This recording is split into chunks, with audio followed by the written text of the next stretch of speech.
Shalom Acha, que le bon Dieu protège et vous donne la santé, la joie, la prospérité, la suite de comment le miracle commence. Donc hier, nous avons commencé à parler d'une histoire, nous ne l'avons pas terminée, et je voulais qu'on la termine aujourd'hui. Alors, il se peut que je vous ai raconté déjà l'histoire, mais étant donné que l'histoire est tellement belle, et qu'Akadosh Baruch Hu protège ceux qui font attention à lui, alors, de cette histoire-là, même si je la répète 1 milliard de fois, elle ne peut que nous ouvrir l'appétit de l'Emouna. Alors, nous avons commencé à parler d'un jeune homme, un monsieur, qui est venu se marier, et que Baruch Hashem, il est bien, super bien, et il étudie, il fait sa prière, et voilà, il a décidé de faire une Seudat Hodaya. Une Seuda pour dire merci à Akadosh Baruch Hu. Bien sûr, on était curieux, le Shabbat, de savoir quelle Seuda, pourquoi il fait cette Seuda. Et vraiment, c'était une belle Seuda magnifique. C'est pas une Seuda de quelques shkalim, c'est une Seuda qui a du côté très cher. Et je sais que ce jeune homme, il vient de se marier, c'est pas pour qu'il dépense beaucoup d'argent pour cette Seuda, c'est qu'il y a quelque chose d'important, de très important qui est arrivé. Je lui pose la question, pourquoi cette belle Seuda? Ben, il me dit, il n'y a pas de mot à dire merci à Hachem. Il n'y a pas de mot. Quel mot je peux dire à Akadosh Baruch Hu? Il me dit, tout le temps, je vais chez mon grand-père.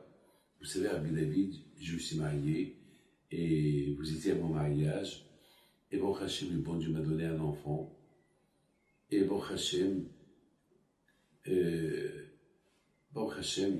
l'enfant maintenant il a 6 mois, et voilà, je vais toujours chez mon grand-père, et toujours, lorsqu'on arrive chez lui, lorsque le bébé, c'est un bébé, et lorsqu'il dort, on le met dans la chambre, chez mes grands-parents.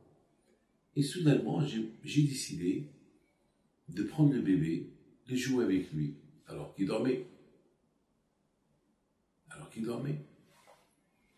Et puis, il y avait une force qui me disait, lève-toi, prends le bébé. Je sais pas, je me suis levé, j'ai pris le bébé, je l'ai réveillé. Bien sûr que si je le réveille, c'est pour le rendormir encore, ça va prendre du temps. Mais tout ce que je peux vous dire, on entend un boum, un bruit.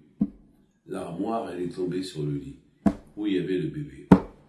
Alors imaginez-vous, Rabbi David, si j'ai pas eu cette idée du bon Dieu qui m'a mis dans ma tête, que je me lève et je prends le bébé du lit, eh ben aujourd'hui, j'aurais été sans ce bébé que Dieu préserve. Moi, je suis pas un prophète, je suis rien du tout, mais une force divine, une force d'Hachem qui m'a poussé, va prendre le bébé. Voilà, c'est la raison pourquoi j'ai fait la Seuda. Dire merci à Akadosh Baruch Hu pour ce bébé qui m'a redonné. Mes amis, lorsque j'ai écouté cette histoire, je lui ai dit, ça c'est des miracles qu'on voit. Il y a des miracles qu'on ne voit pas. Vous savez, après 120 ans, lorsqu'on arrive dans le ciel, on va voir toute une vie qu'on a vécue. C'était une vie de miracles. C'était une vie des miracles. Nous, on ne les voit pas. Parce que si on voit tous les miracles que Hachem fait avec nous, on deviendra fou. Mais Hachem, justement, il ne veut pas. Hachem, il veut qu'on ait le libre arbitre. Hachem, il veut qu'on vive notre vie normale. Hachem ne veut pas nous montrer tout le temps des miracles, parce que s'il nous montre tout le temps des miracles, on va être obligé d'être des bons juifs. Et Hachem, il veut que chacun, il a son libre arbitre. Hachem, il veut qu'on l'aime par nos propres moyens. Hachem, il veut qu'on le cherche. Alors, de temps en temps, quand je vois qu'est-ce qu'il fait, il nous rappelle, voilà, je suis là. Il nous envoie un petit problème pour qu'on se réveille, pour qu'on pense à lui, pour qu'on fait Teshuvah, pour qu'on prie. Parfois, il nous montre un miracle, comme ces deux juifs-là, qui m'avaient donné 18 000 $ il y a quelque temps au Mexique, et encore, ils m'ont rajouté encore 18 000 $. J'ai rien compris. Pourquoi 2 fois? Et les deux devaient prendre l'hélicoptère. L'hélicoptère, il est tombé. Et c'est les deux seuls qui sont restés vivants. Utzdaka, Tatsim et Mavet. Et pourtant, le pilote, il savait que l'hélicoptère, il avait un problème. Il a menti. Il a dit au patron, non, l'hélicoptère, il est bien pour un court voyage, il n'y a pas de problème. Mais il a mis sa vie en danger, il est mort. Mais les deux, qui ont fait la tzedaka protège de la mort. Voilà, parfois, quand je vais au cours, il nous montre des choses, il nous montre des miracles.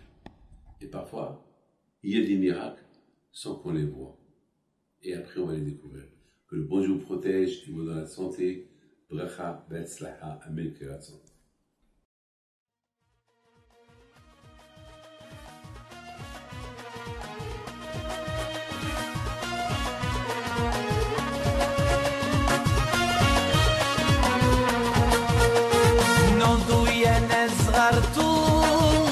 على ربيع حيم بنتو وقف لنا زي خو